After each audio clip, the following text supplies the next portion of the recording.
Buenas noches a todas, Shavua Tov. El último Hakel del año, el último Shiur del año. Pero pronto ya viene otro año. Empezamos todo de nuevo. Bezrat Hashem. Entonces, ¿de qué vamos a hablar hoy? El mensaje de Hannah. Hannah es una persona muy importante, una de las profetisas del pueblo judío. Y leemos sobre ella en el primer día de Rosh Hashanah. Así que vamos a ver un poquito la historia de Hannah, qué pasó y cuál es el mensaje que nos trae. Entonces, ella fue una de las 7 mujeres que Dios le dio la profecía. Nosotros tenemos 48 profetas y 7 mujeres, ¿no? Profetisas. ¿Quién fue Hannah? Ya estamos diciendo. Aparte que fue la mamá del profeta Shmuel, tan importante profeta de nuestra historia. Hoy vamos a hablar de ella, vamos a entender un poco aquello que vamos a leer durante el rezo de Rosh Hashanah. Y al final, ¿cuál es el mensaje que nos deja Hannah? Bueno, la Haftará del primer día de Rosh Hashanah, leemos sobre ella. Una persona, una mujer que no tenía hijos, que sufrió mucho por eso, que a través de su tefilá, que hizo con tanta kavaná, que hizo con tanta devoción, consiguió esa bendición del cielo de no solo tener un hijo, pero tener un hijo tzadik y un hijo como el profeta Shmuel. Muy bien. Uno de los nombres de Rosh Hashanah es llamado Yom HaZikaron. Hay varios nombres para Rosh Hashanah. Tenemos Yom Truah, que tiene que ver con el toque del shofar. Tenemos Rosh Hashanah, que es el más conocido, que es la cabeza del año. Interesante, ¿no? No llamamos inicio del año, llamamos cabeza del año. Es raro, ¿no? Porque si vamos a traducir queda un poco raro. ¿Cuál es la fiesta de ustedes? Ah, cabeza del año. Un poco raro, ¿no? Debería ser inicio, pero bueno, cabeza porque la cabeza está conectada con todas las partes del cuerpo. El inicio es el inicio. Uno puede decir, esto es un inicio, después puede pasar otra cosa, más adelante otra cosa, pero cuando nosotros decimos cabeza, estamos queriendo decir que lo que ocurre en Rosh Hashanah tiene una influencia para todo el año, porque la cabeza está conectada con todas las partes del año. Después tenemos Yom HaZikaron. Yom HaZikaron, justamente decimos en el Kiddush, mencionamos este nombre, y también el encendido de velas, que tenemos que encender como Shabbat, encendemos las velas, Rosh Hashanah también se encienden las velas, y decimos la braja de Yom HaZikaron. Muy bien, ¿qué quiere decir Yom HaZikaron? El día del recuerdo. En ese día Hashem recuerda a cada persona, a cada existencia del mundo. Dios lo recuerda para ser juzgada, ¿no? Para que Dios mira a cada uno en ese día, el día de recuerdo. Pero otra cosa más que tiene que ver con la lectura de Hannah es que Dios se recordó de 2 mujeres, ¿no? En la lectura de la Torá habla sobre Sara y la Haftará habla sobre Hannah. Las dos, ambas mujeres, no podían tener hijos. Y Dios se recordó queriendo decir, te voy a dar una bendición. Me recordé de tu sufrimiento y sí pudieron tener hijos gracias a su deseo tan grande y Dios le dio la oportunidad de tener hijos a las dos. Bueno, muy bien. Vamos a hablar del Haftará, que el Haftará de Hannah. Entonces, ¿cómo empieza a hablar? ¿Cómo está escrito? Habla sobre la primera parte del libro de Shmuel. Tenemos que entender lo siguiente, el orden del Tanaj tenemos los 5 libros, después tenemos el libro de Yoshua, que es después sucesor de Moshe, después tenemos los Shoftim, que son los jueces, y después tenemos Shmuel. De los jueces, el último juez se llamaba Eli. Eli también era el Cohen Gadol en ese tiempo, y justamente fue Eli que le educó a Shmuel, porque al final, obviamente sabemos que ella tuvo un hijo que le dio el nombre Shmuel, y ella le llevó al tabernáculo, en ese tiempo no había Beit HaMikdash, y Eli fue que le enseñó. Bueno, volviendo a la lectura que se lee en Rosh Hashanah, que es la misma que inicia el libro de Shmuel, habla de Elcana. Elcana es el papá, ¿no? Está casado con Hannah.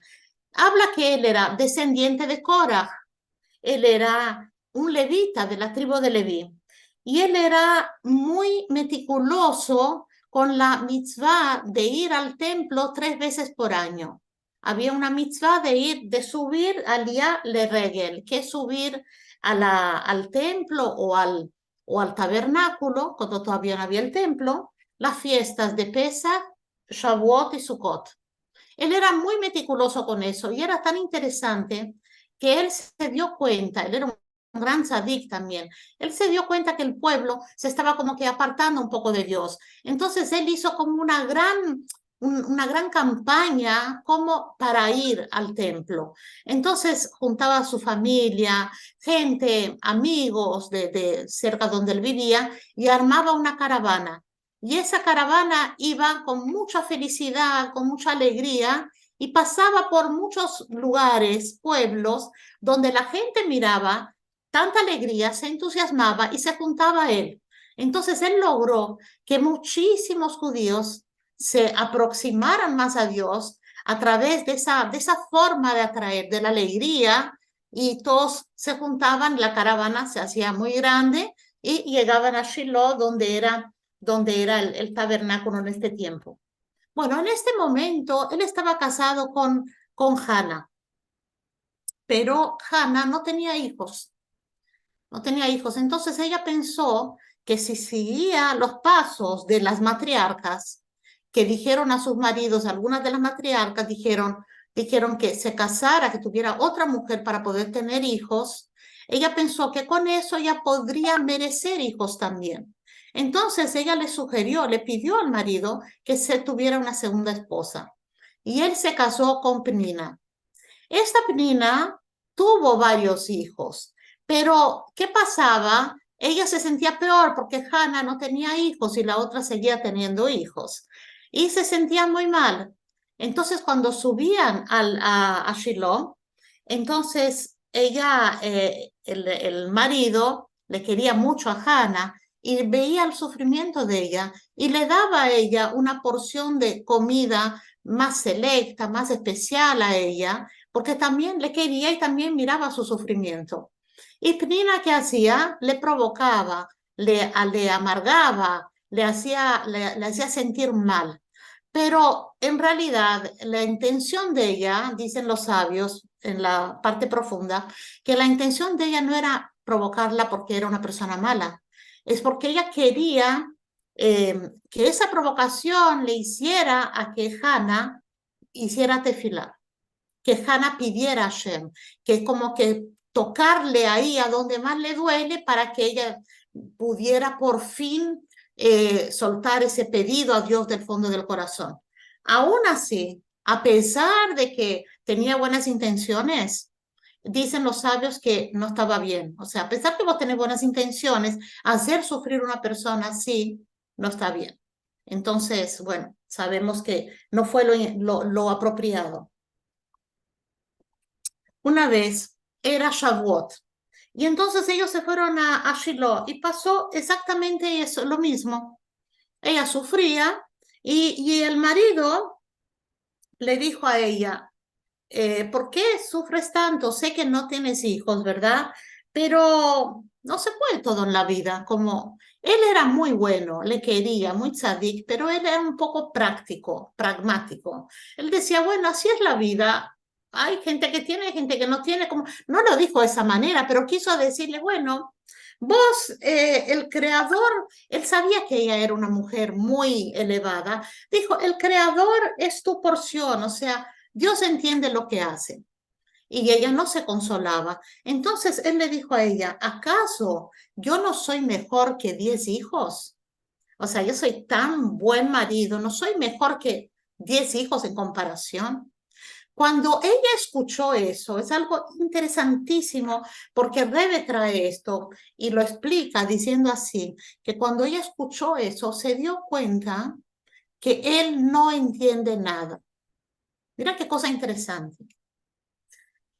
que es tan sádico y todo eso, no entendía el sufrimiento de ella, porque vos no puedes decir a una persona, bueno, ¿sabes qué? No tienes hijos, pero por lo menos tienes salud, o no tienes no sé qué cosa, pero que, no tiene una cosa que ver con la otra, porque el sufrimiento de ella era por eso. Está bien, tenía un marido excelente, pero no quita que también quería tener hijos. Cuando ella se dio cuenta que el marido no le entendía, ¿qué hizo ella? No se puso a convencerle, como hoy en día lo haríamos nosotros. Alguien no te entiende, empezamos a dar argumentos, a hablar y hablar, explicar de 300 maneras para ver si la persona entiende. No, ella comprendió que él no va a entender. Entonces, ¿qué hizo ella? Decidió no hablarle más del tema. ¿Qué decidió hacer? Actuar, accionar. Bueno, ¿me entendés? Ok, voy y hago lo que tengo que hacer. Ahí ella se fue al tabernáculo.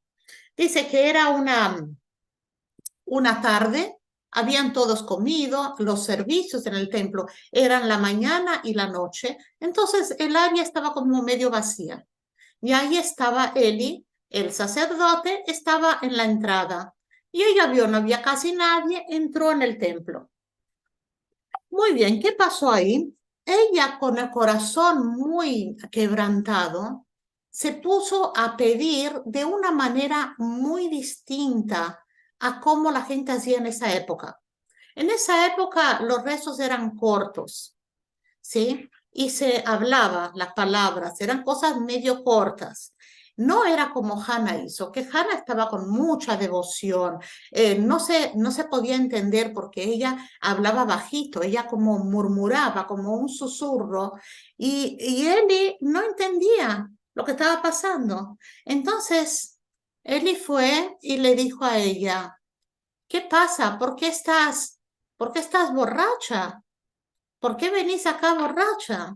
Y ella le dice, yo no estoy borracha, no tomé ni vino viejo ni vino nuevo, no tomé nada fuerte, yo solo vengo acá a derramar mi alma frente a Shem porque quiero un hijo.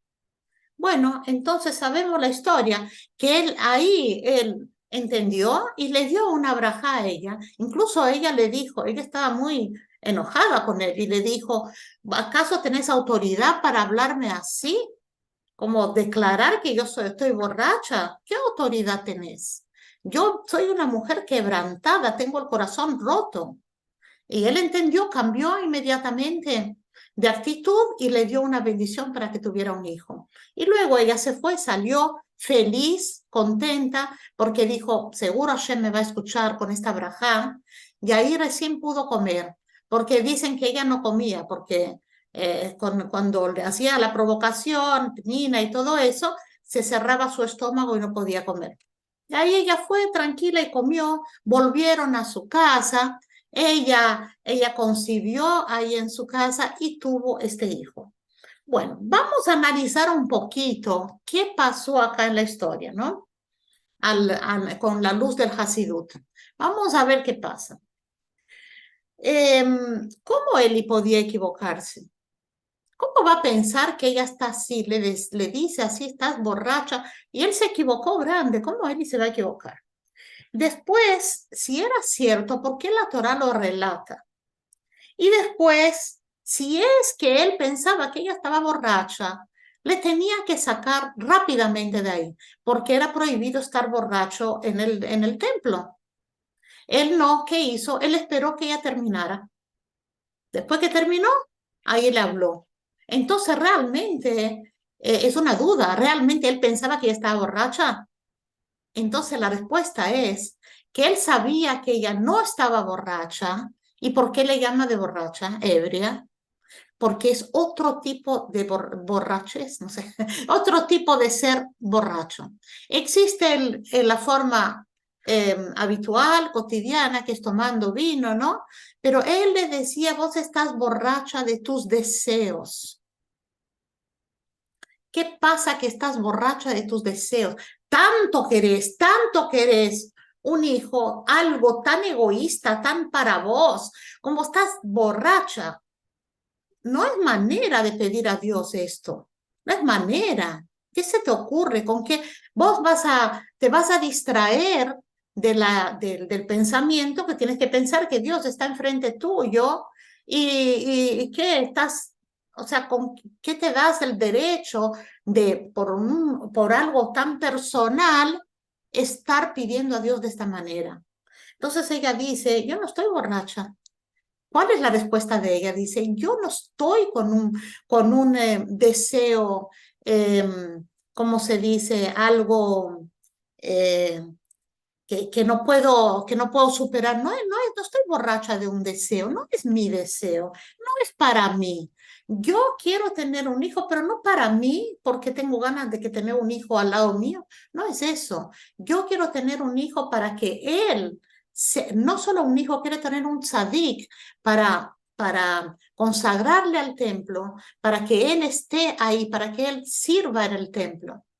Entonces, no es un pedido para mí, no creas que yo estoy borracha de mi deseo, es una cosa que yo quiero ofrecerlo a Hashem, pero yo lo quiero hacer.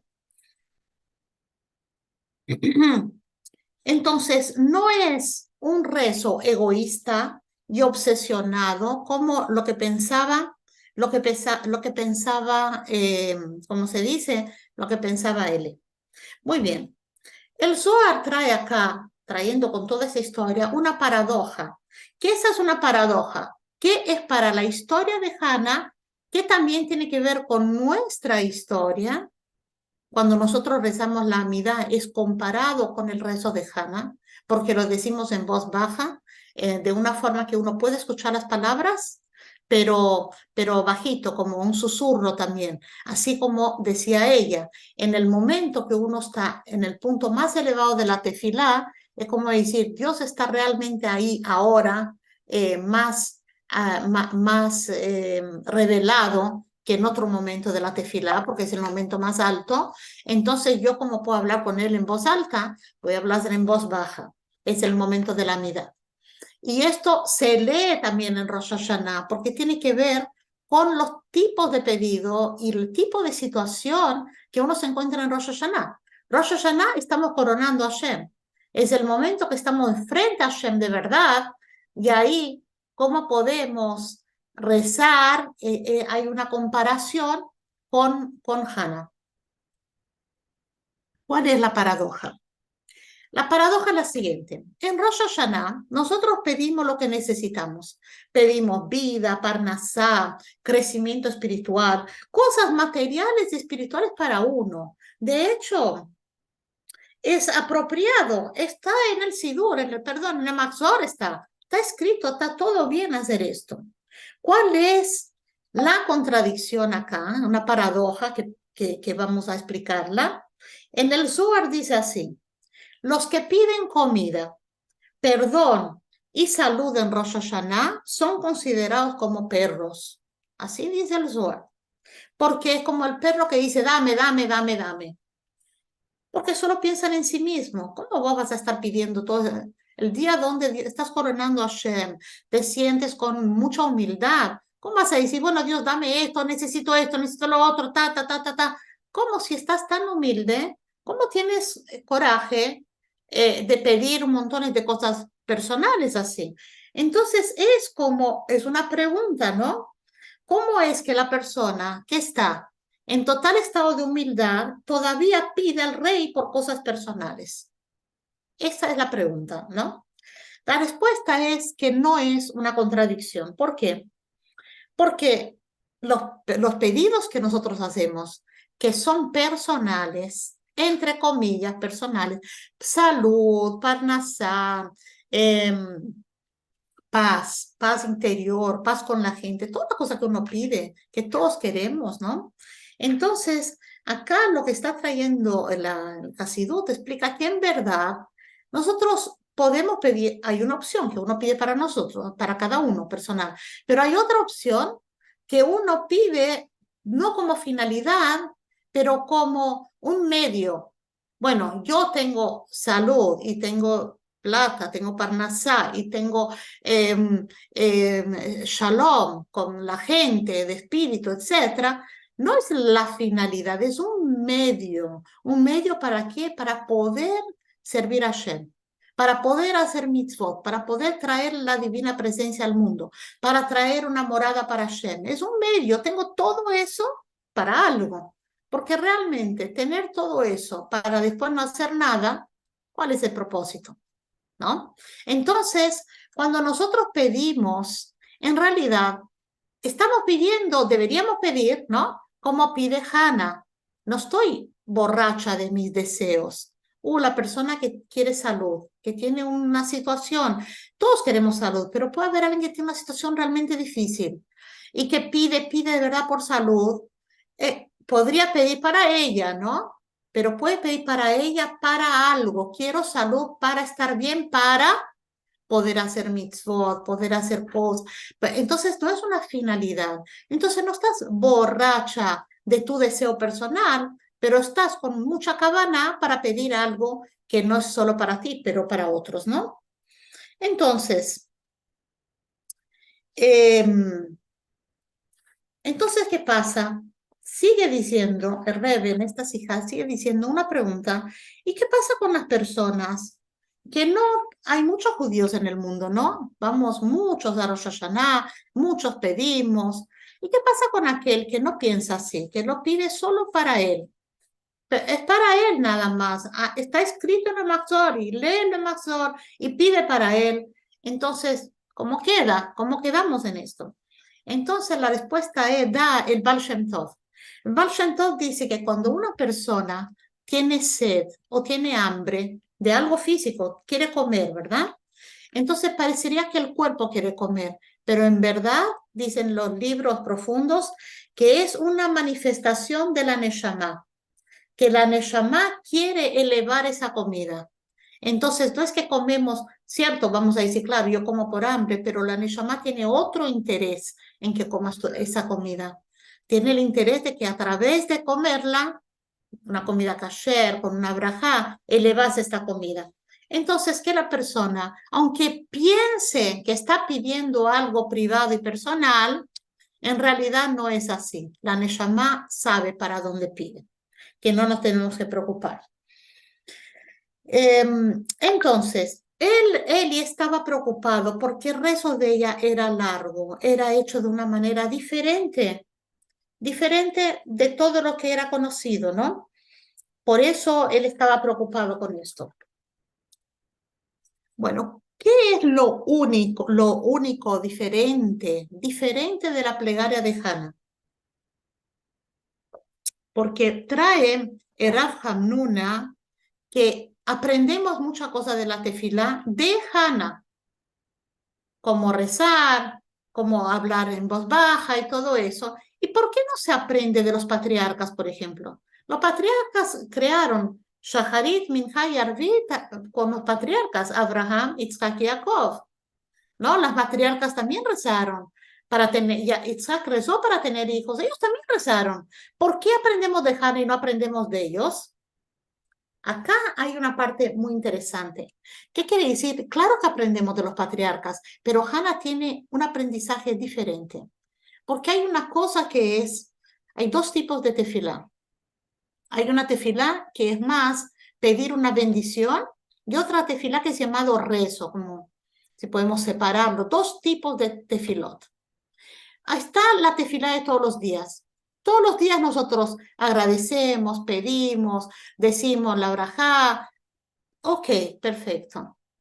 Hay otro tipo de tefilá que es para momentos de angustia, momentos que lo aleino, que nadie tenga que pasar por eso. Cuando hay una sequía en la tierra, cuando uno necesita salud, necesita algún tipo de salvación, algo muy específico, particular, que es otro tipo de tefilá, como está escrito, pide a Hashem cuando necesites.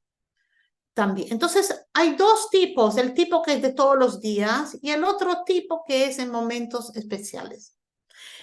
Dentro de eso, tenemos lo que se llama la bendición que pedimos a Hashem, que es algo que existe.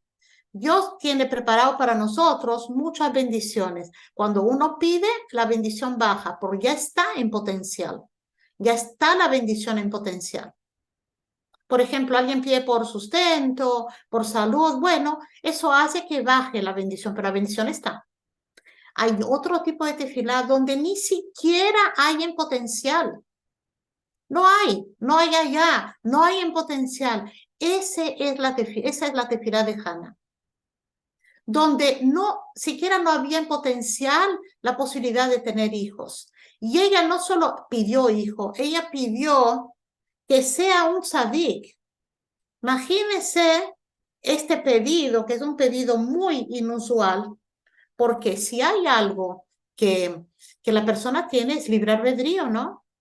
Entonces, dice la Torah que cuando uno nace está determinado la estatura, color de ojos, inteligencia, dones, etc. Pero no si va a ser un tzadik o si va a ser un rasha. Eso cada uno tiene que procurar con su conducta. Es lo único que uno elige, ¿hago bien o hago mal? ¿Ok? Pero ella, ¿qué pidió? Ella pidió algo, pidió un hijo que sea un tzadik. Ella no pidió un hijo cualquiera que le va a educar. Ella pidió un tzadik específicamente. Eso es tema de de otra clase, porque cómo Dios le dio eso, porque es algo muy diferente.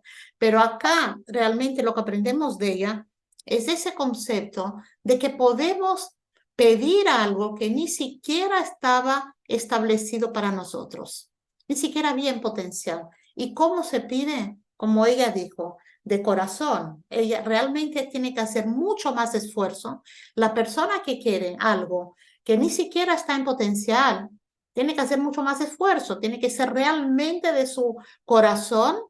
Eh, claro, cuando rezamos queremos poner el corazón, pero cuando algo que ni siquiera estaba preparado, tiene que ser con mucho más, digamos, intensidad. Mm. Eh, ella Ella cumplió lo que hizo. Ella tuvo el hijo y estuvo tan feliz que estuvo con él los primeros años. Incluso cuando el Cana le dijo, vamos a subir al tabernáculo, ella dijo, no, él es muy chiquito todavía, le tengo que dar de mamar. Después, cuando le dejó de dar de mamar, ahí subió y ahí, ¿qué hizo ella? Le llevó con él y para que el cuidado de él, para que le educara. Y uno podría pensar que ella estuviera, bueno, una madre, ¿no? Que por fin tuvo un hijo. Tan chiquitito le va a dejar ahí como uno pensaría que está acabada, ¿no? Pero nada de eso. La Torá dice que ella estaba llena de gozo al rezarle a Dios, dijo, mi corazón se regocija con Dios. Y entonces ahí aparecen las primeras palabras de la profecía de Hannah, donde dice Hannah, no hay santo como Dios porque no hay ninguno fuera de ti y no hay refugio como nuestro Dios. No habléis, lo leo textual, dice, no habléis más con tanto orgullo, ni dejéis que salga arrogancia de vuestra boca, porque Dios es un Dios que sabe todo. Él conoce todas las acciones. Dios mata y da vida, hace descender a la tumba y hace subir. Dios empobrece y enriquece, abate y ensalza. Levanta del polvo al pobre, al menesteroso ensalza del estiércol, para asentarlo entre los príncipes y hace que hereden el asiento de gloria. Y esas son palabras muy apropiadas para Rosh Hashanah, ¿no? Donde Dios decreta. Entonces, de acá está, se dice que es como el himno, toda la canción de Hannah, donde ella hace muchas profecías, que no vamos a entrar en eso, pero la última es de Mashiach, que seguramente, bueno, que ella ya sabía que Mashiach va a llegar, pero en nuestros días, ¿no? No le tocó a ella, le toca a nosotros. Baruch Hashem. Entonces, bueno, esta es la historia de Hannah, que la vamos a acompañar cuando leamos en Rosh Hashanah y nos recordemos que hay diferentes tipos de tefilá, que Dios escucha todo, que escucha cuando uno hace todos los días, escucha cuando ponemos intención. Las brajot, a veces hasta sin intención valen, porque son brajot que están ahí preparadas para bajar. Pero si uno quiere realmente afectar afectar algo, crear algo de una existencia que no había, entonces sabemos cómo hacer. Aquí está Hannah que nos enseñó. Así es, bueno, que tengamos todos Shana Tova Umetunkah, Hatimah Tova, que seamos inscritas, selladas para un año bueno y dulce, y sigamos aprendiendo siempre de nuestra querida Torah.